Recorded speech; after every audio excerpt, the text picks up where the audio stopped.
तो क्या Donald Trump को धमकी दी जा रही है? आखिर किस कारण से उन्हें धमकी दी जा रही है? और दुनिया के सबसे ताकतवर व्यक्ति को धमकी देने का साहस आखिर कौन दिखा सकता है? अगर आपके मन में भी ये सवाल आ रहा है कि आखिर ट्रंप को धमकी देने का साहस किसने दिखाया, तो 1 मिनट तक वीडियो में बने रहिए, पता चल जाएगा। मित्रों, इस समय पूरे विश्व में केवल एक ही व्यक्ति और उसकी बातों की चर्चा हो रही है, और व्यक्ति है डोनाल्ड ट्रंप। अभी उनके राष्ट्रपति बनने में कुछ दिन बचे हुए हैं, पर वो प्रेसिडेंट इलेक्ट के रूप में जो कुछ बोल रहे हैं, जो कुछ करने की बातें कर रहे हैं, उसने पूरे विश्व को हिलाकर रख दिया है। अमेरिका के दोस्त ही अमेरिका के दुश्मन बनते जा रहे हैं। ट्रंप ने सबसे पहले बोला कि वो कनाडा को अमेरिका का 51वां राज्य बना लेंगे, फिर पनामा कनाल पर अधिकार करने की बात की, उसके बाद ग्रीनलैंड पर कब्जा करने की बात की, और उसके बाद बोल दिया कि गल्फ ऑफ मैक्सिको का नाम बदलकर गल्फ ऑफ अमेरिका कर दिया जाएगा। ट्रंप ने यहां तक भी कह दिया कि पनामा कनाल लेने के लिए और ग्रीनलैंड पर कब्जा करने के लिए वो सेना का भी उपयोग करने से पीछे नहीं हटेंगे। इसके बाद एक एक करके लोगों ने ट्रंप को उत्तर देना शुरू किया। फ्रांस और जर्मनी ने तो ट्रंप को धमकी तक दे डाली है। सबसे पहले कनाडा के प्रधानमंत्री जस्टिन ट्रूडो ने कहा कि कनाडा कभी भी अमेरिका का भाग नहीं बनेगा। इस पर एलॉन मस्क ने जस्टिन ट्रूडो को रिप्लाई देते हुए कहा कि ये लड़की सुन, तू अब कनाडा की प्रधानमंत्री नहीं बची है, तेरे कुछ भी कहने का कोई मतलब नहीं है। मस्क द्वारा ट्रूडो को या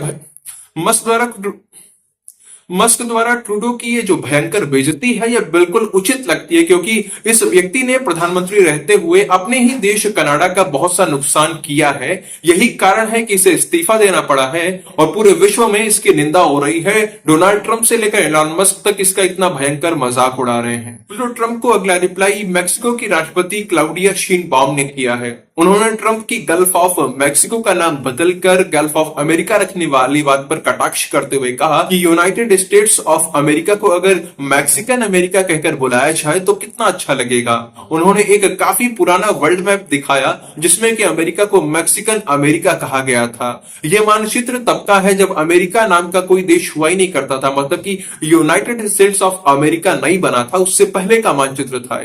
मुझे इसके बाद सबसे बड़ा रिप्लाई यूरोप की तरफ से आया, और यूरोप में अमेरिका के सबसे पुराने सहयोगी फ्रांस और जर्मनी की ओर से ट्रंप को कड़े शब्दों में समझाने का प्रयास किया गया है। ग्रीनलैंड पर ट्रंप द्वारा जबरन कब्जा करने की बात का उत्तर देते हुए जर्मनी के चांसलर ओलाफ सोल्ज ने कहा कि सीमाओं की अखंडता का सिद्धांत हर देश पर लागू होता है, चाहे वो बहुत छोटा सा देश हो या फिर बहुत शक्तिशाली। वही फ्रांस के विदेश मंत्री ने कहा कि विश्व के अन्य देशों को, चाहे वो कोई भी क्यों ना हो, उन्हें यूरोप की संप्रभु सीमाओं पर हमला करने की अनुमति देने का कोई सवाल ही नहीं उठता है।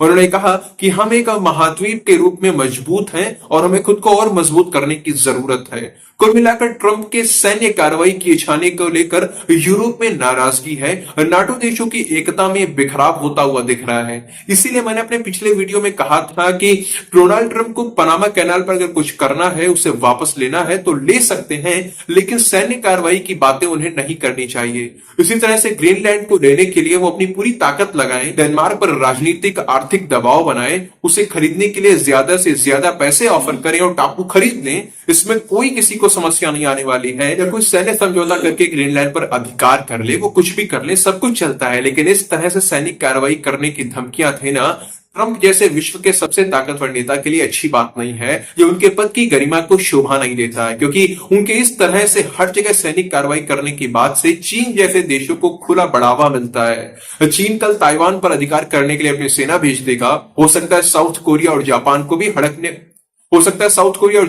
हड़पने की कोशिश करे, तो उसे कौन रोक पाएगा? आखिर उसे किस आधार पर रोका जाएगा? उसे तो वही रोक सकता है जो इस तरह के कार्यों में ना लगा हुआ हो। बाकी ट्रंप की ग्रीनलैंड और पनामा कनाल को लेकर जो चिंता है उसे समझा जा सकता है। उनके लिए दोनों चीजें महत्वपूर्ण है, पर जहां तक हो सके उन्हें सैनिक कार्रवाई करने की बात से बचना चाहिए। बाकी मित्रों, मैं आप लोगों से जानना चाहूंगा, आप लोगों को क्या लगता है, क्या ये जो ट्रंप का 4 साल का कार्यकाल शुरू होने वाला है, क्या अपने इस कार्यकाल के दौरान ट्रंप ग्रीनलैंड और पनामा कनाल पर अधिकार करने में सफल हो जाएंगे, या वो केवल ऐसा कह रहे हैं, कुछ भी नहीं होने वाला है? जो आपके मन में आ रहा है कमेंट सेक्शन में लिखकर बता सकते हैं।